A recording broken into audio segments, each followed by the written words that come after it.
Bom, esse é o quarto vídeo onde eu vou falar um pouco sobre os conjuntos numéricos, né, na ordem em que geralmente se estabelece o surgimento desses conjuntos, tá? Então, o primeiro deles, o conjunto dos números naturais, depois a gente vai para os inteiros, racionais, irracionais e reais. Lembrando que também poderíamos falar sobre o conjunto dos números complexos, mas vamos deixar isso para disciplina específica para isso.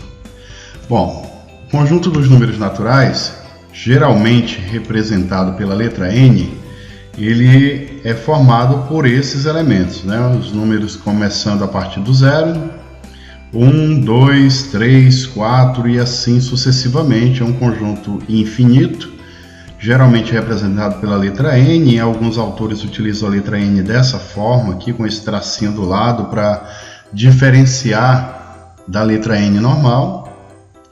Para esse conjunto dos naturais, nós temos um subconjunto importante, que é o conjunto dos naturais asterisco, que é o conjunto dos números naturais sem o zero, tá?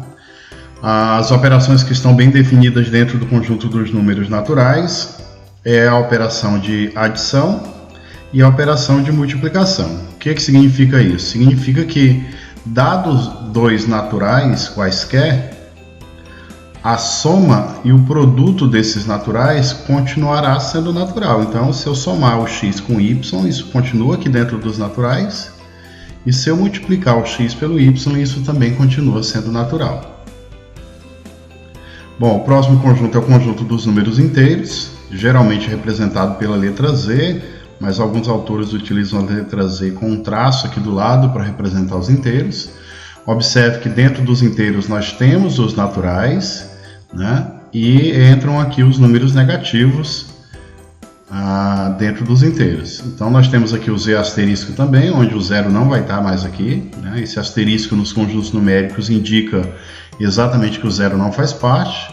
Aqui é especificado um subconjunto dos inteiros, que é o z+, ou seja, o conjunto dos números inteiros não negativos, né?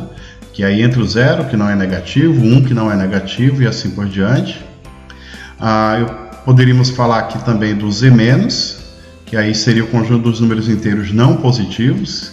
Nós teríamos os negativos, né, e o zero. Conjunto dos inteiros não positivos.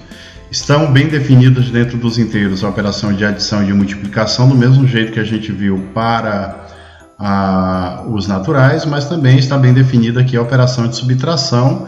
Dados dois inteiros, a diferença entre esses dois inteiros, né, se x e y são inteiros, a diferença entre esses dois inteiros continua sendo um número inteiro. Mas não está bem definida a operação de divisão. Outro ponto que é interessante a gente comentar aqui nos inteiros é a reta numerada, né? A gente tem aqui o zero e simetricamente nós temos o menos 1 e o mais 1, o mais 2 e o menos 2 e assim por diante. Bom, depois vem o conjunto dos números racionais, são todos aqueles números que podem ser escritos na forma de fração. Geralmente o conjunto dos racionais é representado pela letra Q, né? Então todo número que pode ser escrito da forma A sobre B, onde A e B são inteiros e o B é um inteiro diferente de zero, é chamado de número racional, o conjunto das frações, né?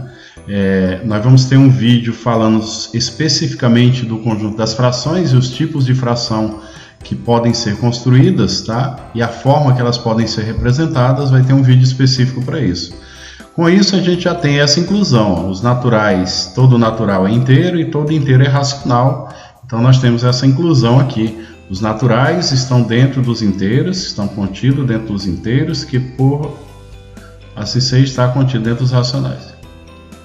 Bom, em seguida a gente vem o conjunto dos números irracionais, que são exatamente aqueles números que não são racionais. Então a gente pode definir o conjunto dos irracionais como sendo o conjunto dos x, tal que esse x não é racional. Ou seja, o conjunto dos irracionais, eles não podem ser escritos na forma de fração, onde A sobre B é um número, onde A e B são números inteiros. Então a principal característica é que os irracionais são infinitos e não periódicos, né? O π, por exemplo, que vale aproximadamente 3,14, mas ele tem uma quantidade infinita de casas decimais. O raiz de 2, né, são os dois principais números irracionais. Né? Então os irracionais eles estão aqui fora, temos aquela inclusão entre os naturais, inteiros e racionais, mas os irracionais eles não têm nada a ver com os racionais. Se um número é irracional, ele não é racional. E por fim nós temos o conjunto dos números reais, que seria, digamos, a união de todos esses conjuntos que nós vimos agora, né? Juntar os racionais com os irracionais. Então, dentro dos reais, está bem definida a adição, a subtração, a multiplicação, a divisão, a potenciação.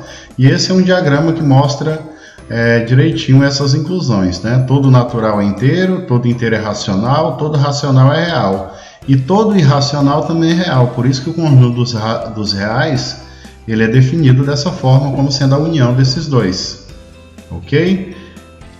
Então, esse é o vídeo sobre os conjuntos numéricos. Falei pouco, porém outros vídeos virão falando especificamente sobre um determinado conjunto, no caso esses conjuntos numéricos. Até o próximo vídeo.